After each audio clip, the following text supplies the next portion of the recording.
প্রিয় স্বজনহারা পরিবারের সদস্যবৃন্দ, ১.৫ শতকেরও বেশি সময় ধরে ফ্যাসিবাদ বিরোধী আন্দোলনের তীব্রতা কখনো কখনো হয়তো কিছুটা স্তিমিত হয়েছে, কিংবা আন্দোলন কখনো তুঙ্গে উঠেছে, এবং এই আন্দোলন করতে গিয়ে বছরের পর বছর ধরে অসংখ্য গুম খুন, অপহরণ, মিথ্যা মামলার হয়রানি, নির্যাতনের পরও বিএনপির একজন নেতাকর্মীও কিন্তু রাজপথ ছাড়েনি। একই পরিবারের এক ভাই গুম হয়েছে, আরেক ভাই গিয়ে তার জায়গায় পরের দিন রাজপথে আন্দোলনকে আরো তীব্রতর করার প্রতিজ্ঞার শপথ নিয়ে দাঁড়িয়ে গিয়েছে।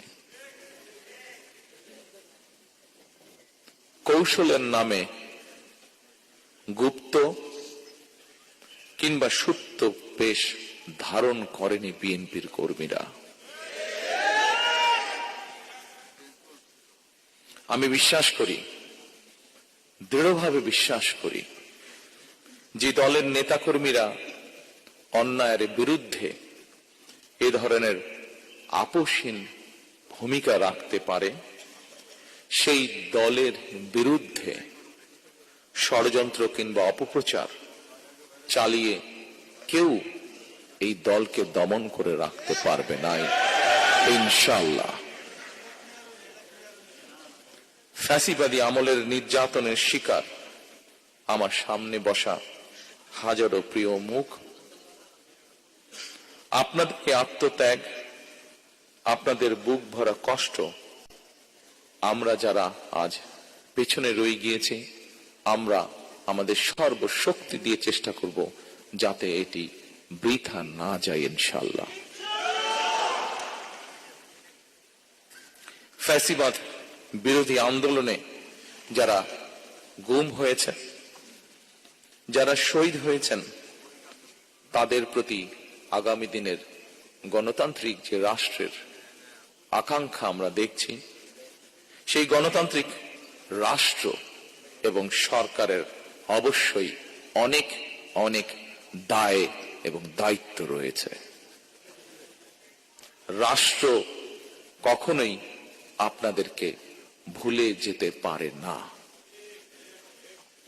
সকল শহীদদের আত্মত্যাগকে জনমনে স্মরণীয় করে রাখতে আগামী দিনে বিএনপি কিছু পরিকল্পনা গ্রহণ করেছে।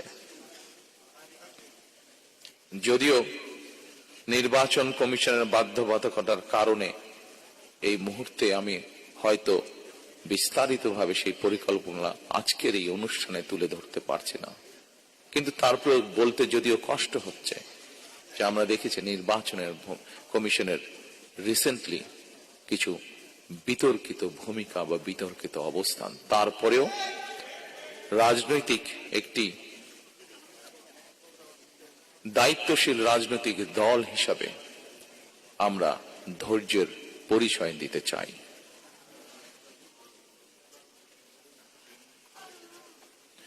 তবে প্রজন্ম থেকে প্রজন্ম ধরে গণতান্ত্রিক আমি মানুষ যেন এই শহীদদের বা এই গুম হয়ে যাওয়া সদস্য, এখনো যাদের অপেক্ষায় আমরা আছি, এখনো যাদের অপেক্ষায় পরিবাররা রয়েছে,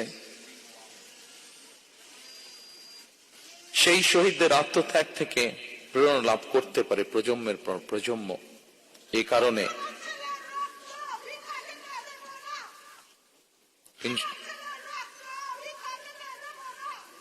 ইনশাআল্লাহ ইনশাআল্লাহ মা, ইনশাআল্লাহ আমরা আপনার সাথে আছি, আমরা আপনার সাথে আছি মা। এ কারণেই যা আজ থেকে এক যুগেরও বেশি সময় আগে আমি বলেছিলাম, আজ আবারও এই স্বজনহারা মানুষগুলোর সামনে আমি তুলে ধরতে চাই, সেটি হলো ইনশাআল্লাহ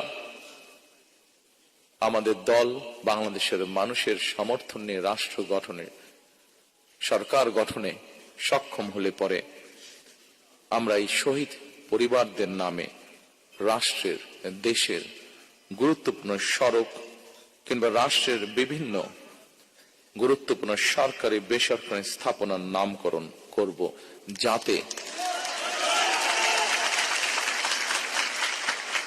যাতে প্রজন্মের পর প্রজন্ম এই শহীদদেরকে গৌরবের সাথে স্মরণ রাখতে পারে। প্রিয় স্বজনহারা উপস্থিতিবৃন্দ, সাংবাদিক ভাইরা, উপস্থিত নেতৃবৃন্দ, এখানেই শেষ নয়। রাষ্ট্রীয় সহিংসতার শিকার পরিবারগুলোর প্রতি সাধ্যমতন রাষ্ট্রীয় সহায়তা হাত বাড়ানোর প্রয়োজন রয়েছে বলেও আমি ব্যক্তিগতভাবে বিশ্বাস করি। সুতরাং স্বাধীনতা প্রিয়, গণতন্ত্র প্রিয় প্রতিটি মানুষের সামনে জনগণের প্রতি দায়িত্বশীল একটি মানবিক রাষ্ট্র গঠনের সুযোগ আমাদের সামনে এসেছে। কেউ কেউ বিভিন্ন রকম কথা বলে একটি অবস্থা তৈরি করার চেষ্টা করছে, যেখানে এই গণতন্ত্রের পথ যে তৈরি হয়েছে সেটি যাতে বাধাগ্রস্ত হয়।